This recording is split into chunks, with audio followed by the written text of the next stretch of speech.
First off, how was it tonight going up against the Rainbow Warriors here in Hawaii? They're a very good team, right? They're number two team for a reason, right? And no home crowd, sold out, but I think they played very well. Maybe caught us off guard a little bit with a sold out crowd. We haven't really been in this atmosphere before. We're a pretty young team, so I think we did our best, and hopefully we're ready for night two, and I know we are going to be ready for night two. Can you give us a sense for what the last week has been for you personally from the Irvine game till now? It's been surreal. It's been surreal for sure, and I feel like the outpour of support and love has been amazing to see, not only from the LGBTQ community, but from everyone across kind of the United States and part of the world in ways. Now for you, you've been on a roll. The kills, the digs, the hitting percentage, what's been working for you effectively? And I think you have a Hawaii tie. I think your dad might have played here or something? Yes, my dad played at the University of Hawaii. My mom is Hawaiian. My mom grew up in Hawaii. So, there's some tie here. I have some family that live here in Aiea, so, pretty close by. But I think for me, it's just kind of having that confidence, that swagger that, I can hopefully empower younger athletes within volleyball and within sports general. As far as like a message that you want to give to people that are, aspiring or just have a lot of fun and just doing their thing. Be yourself. It seems very cliche, but if you don't have confidence in yourself, no one else will believe in you besides yourself. You really have to believe in yourself to get to wherever you want to be at in life. It's not every day you come into a hostile environment and see signs for the opponent, kind of cheering them on. When you saw kind of some of those signs out there, were you expecting that, and kind of what was going through your head? I have a pretty good relationship with a lot of people that are a part of the Hawaii fan base. I come here once or twice a year just to hang out with some close friends that live here, and I've kind of created a community here in Hawaii, and it just means the most to me that I have support from not only CSUN parents and kind of community, but also from the volleyball community, especially the people in Hawaii, because they're the best fans here.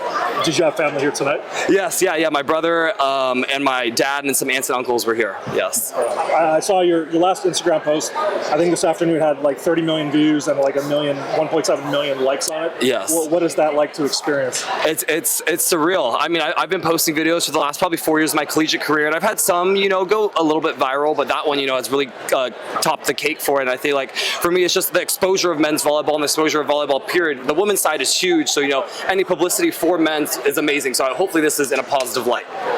As far as for you, what has to continue moving forward, and what does it mean to be at CSUN? You were at Grand Canyon a year ago. It's been going pretty well at CSUN, right? After GCU, I took about a break and I went to the Philippines to play on the national team, and then CSUN inquired about me coming to their program, and I was debating about, because I took a break from volleyball, but I'm really happy to be back, and I didn't even expect to really be here right now playing. I thought it was going to be done about a year and a half ago. What do you think the ratio of people who have been supportive versus maybe less so has been for you? I would say I think it's probably 80 to 20, probably 80 supportive, 20 negative or some flack from them. But yeah, it's pretty supportive.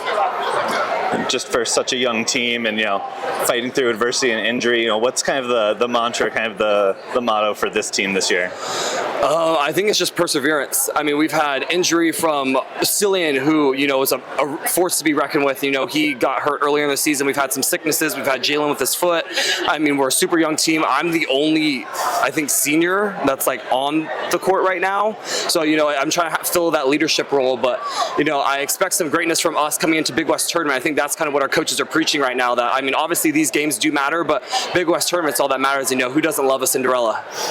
All right, Coach. We'll just want to get your thoughts on the overall game and what you thought about everything. Yeah, I thought it was a good experience for our team. I thought the environment was fantastic. I think it's one of the best places to play in the entire United States. And I tip my hat to Hawaii. I thought they played incredibly well, put us in really difficult situations all night, and kind of kept the pressure on us. So I thought we learned a lot tonight. I'm hoping to see some better response out of us tomorrow. Yeah, you've been at CSUN for 4 seasons now, and you've played against Hawaii and whatnot. What has made them so dangerous. And Yeah, I mean, they're a great group, man. They've got incredibly talented players. They're incredibly well coached. They have probably one of the best fan bases there is, right? And so the energy and the momentum, I think, is really, really fantastic for this group. And I think last year we were able to come in here and take one. I think the 2 years ago we were able to do kind of the same thing. And so, they're not invincible. That much I can tell you for sure. But they're a really talented team, and we're looking forward to playing them again. yeah, I mean, a lot is made of Jordan and what he's been able to do this year. And For sure. how special, is he to have as a player? And, He's one of the most incredible players I've ever coached. He's tough as nails. He's a leader. He's insightful. He's a great team guy.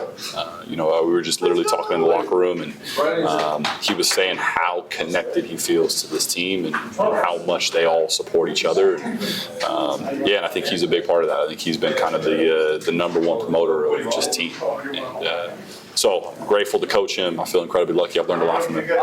It's been a tough season, especially with injuries. Yeah. What do you kind of tell your guys to keep their head up and keep coming out here night after night? Yeah, I think we're all on the same page, right? We set our expectations correctly. I think we've had 10 different lineups this year, which is not ideal. And I think if you look at how I've coached in the past, I don't think we have ever done anything quite like that. But it's been out of necessity, right? We've been really banged up and physically got a little unlucky with some certain things, but this team is resilient. They're incredibly bought into just getting better every single day, and we're playing the best competition there is, and we've got a lot of guys with very little experience, but they're getting that experience now, and so that part is really, really great.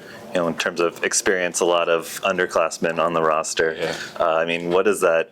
How are you thinking about the future of this program? Oh, I think it's bright. We've got some really, really talented guys. I think for stretches, we're as good as anybody. It's really just about consistency at this point and being able to kind of control the nerves, right? Be poised out there and be able to play at a consistent level every single day. In addition to coming out here night after night, I know you contribute to the men's volleyball weekly with Rob and the coaches. Sure. In terms of just the growth of men's volleyball, how important is things like that and kind of getting not just the media, but getting fans involved? Yeah, I think it's about as good of a mission that we can all do, right? Like my job as a coach, and obviously is really to this team first. But I love this game. This game has given me a ton, and it's been an absolute gift to my family, and so.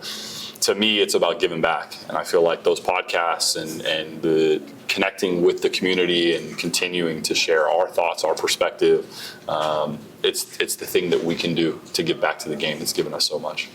And just last, you're going to go into a Big West tournament as the underdogs. Sure. What does it feel like, and what do you hope to prove in next weekend? Yeah, well, here's the interesting thing. So we talked about this coming in.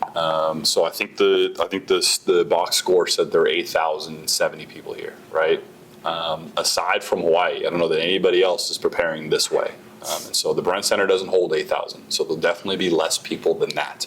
And so our goal is to get as much as we possibly can out of this experience. I think we had some really, really competitive bouts with Irvine. If that's the team that we end up going up against, I kind of like our odds. Yeah.